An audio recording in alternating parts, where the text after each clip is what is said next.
السلام عليكم أصحاب السود وهذا مدحوينه دونالد ترامب قلبته ayuu saxiixay sharcigiisii ugu magac daray the big beautiful bill sharcigaas waxaan ognahay talaadadii cod aqlabiyad yara oo 51 ah ayaa aqalka sanadka ay ku meel mariyeen madaxweyne ku xigeenka ayaa waliba codka 51aad dhiibtay kadib markii la saddex xubnood oo Republican ay dimuqraadiyiinta 47 ay ku raaceen inay sharcigaasi diideen konton markii ay noqotay maadaama madaxweyne ku xigeenka uu yahay gudoomiyaha aqalka sanadka isaga ayaa codka 51aad ritay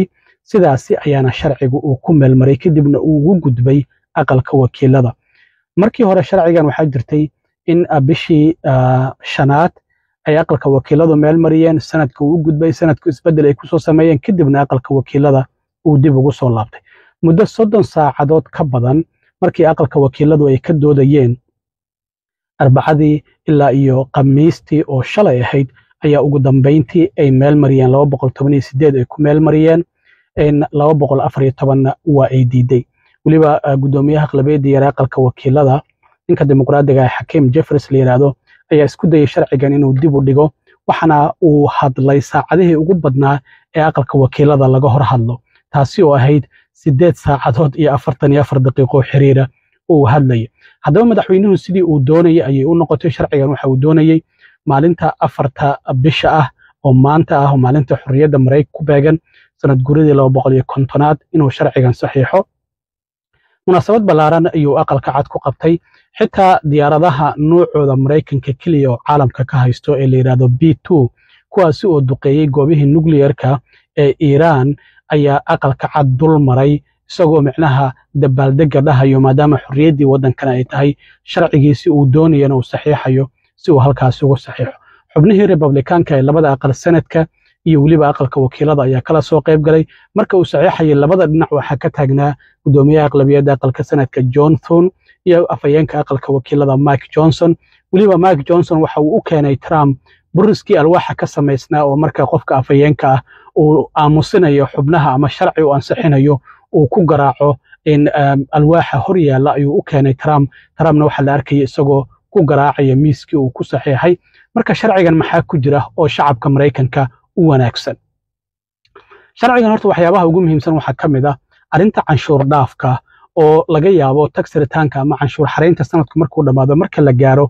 in lacaga ka fara badan lacagihii ku soo laaban jiray ay u soo laabtaan dadka food stamp-ka ama kaararka cuntada lacagta loogu soo shubo shuruudo ayaa lagu xiri doonaa qofku inuu saacado shaqeeyo ah markii hore inaad guriga iska joogto oo lacagtu bil kasta ay ku soo dhacdo ma jiri doonto kaarka caafimaadka dad 10 milyan ka badan ayaa weyn doona 10 sano ee soo socota arintaasi oo la leeyahay hadda isbitaallo fara badan laga yaabaa sidoo kale in ay ku xirmaan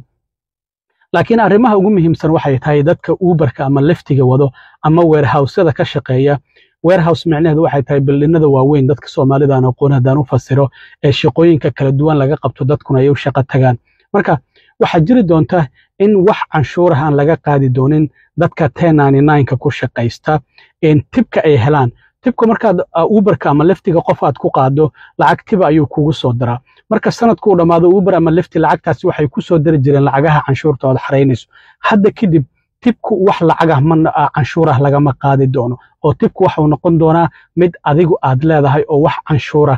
federaalku uusan ka qaadi doonin stateku waa halkiisa halka uu ka qaadi doono dadka warehouse-da ka shaqeeya iyaga waxa muhiim u ah overtime-ka ay shaqeeyaan waxaan ogeyn dawladda federaalku lacag fara badan ayaad marka saacado ka badan saacadihii lagu talagalay oo 40 saacadood ama 80 saacadood hadba waxay noqoto toddobaadkii aad shaqeyso maalmaha dheeriga ama saacadaha dheeriga aad ku darto overtime ay dawladda federaalku lacag fara badan ay ka qaadi jirto oo canshuura hadda kadib overtime-ka aad shaqeyso dawladda federaalku wax canshuura kama jari doonto waxa canshuur ka jaraya state-ka oo kaliya state-da qaarna ilaa iyo 7 ilaa iyo 9 iyaguna canshuur ma jiraan ba Texas iyo Florida iyo Tennessee iyo ay ku jiraan iyo Alaska iyo marka labadaasi arrin waa laba muhiim ah tibka wax canshuura dawladda federaalku kama qaadi doonto overtime-ka lacagaha aad shaqeysana wax canshuura laga ma qaadi doono dadka waaweyn ee social security-ka qaatana iyagana sidoo kale wax canshuura laga ma qaadi doono ama midda howlgabka ha ahaato ama midda kale ee disability-ga dadka baahiyaha gaarka qaba ahaadaan iyagana wax canshuura laga ma qaadi doono marka waxyaabaha ugu muhiimsan ee ku jira sharcigan madaxweynuhu maanta saxiixay waxyaabahaasi ayaa kamid ah in tibka iyo overtimeka lacag saacadaha dheeriga uu qof ka shaqeeyo inaan wax canshuura dowladda federaalku aysan ka qaadi doonin iyo sidoo kalena in canshuur dhaaf loo samayn doono walow inta badan Trump canshuur dhaafka dadka maalqabeennada ah uu u samaynayo la leeyahay dadka dabaqada dhexe iyaga wax weyn kama soo gaarayaan laakiin marka tax return-kaada xareyso sanadku dhamaado waxa laga yaabaa lacagihii kuu soo laaban jiray lacaga ka badan inay kuu soo laabtaan marka waxyaabahaasi ayaa sharciga ugu muhiimsan waa 900 oo page lagama wada gaaro laakiin waxyaabaha muhiimka haddii waxyaabo kale ay soo baxaanna waan idila soo socodsiin doonaa laakiin waxyaabaha ugu muhiimsan ee sharcigan the big beautiful bill oo madaxweyne Trump galabta qalinka uu ku duugay oo sharci noqonayo waxyaabahaas ayaa ku jira lacagihii kale ee masaafurinta iyo goobaha dadka la soo qabto sharci darrada lagu xirayo la ballaarinayo sida xarada hadda alligator Alcatraz oo Florida laga furo kale waxyaabahaasna waa ay ku jiraan ammaanka xuduudda sugitaankooda waxyaabo fara badan ku jira waxa laga yaabaa xitaa hadda inuu Trump dardar geliyo masaafurinta maadaama sida muuqata hadda lacagtaasi loo ansixiyay oo hadda qalinka uu ku duugay wixii hadda ka dambeeyana lacagahaasi uu heli doono waxyaabaha kale ee soo kordha waa idila soo socodsiin doona aad iyo aad u mahadsantihiin asxaabta nabadgelyo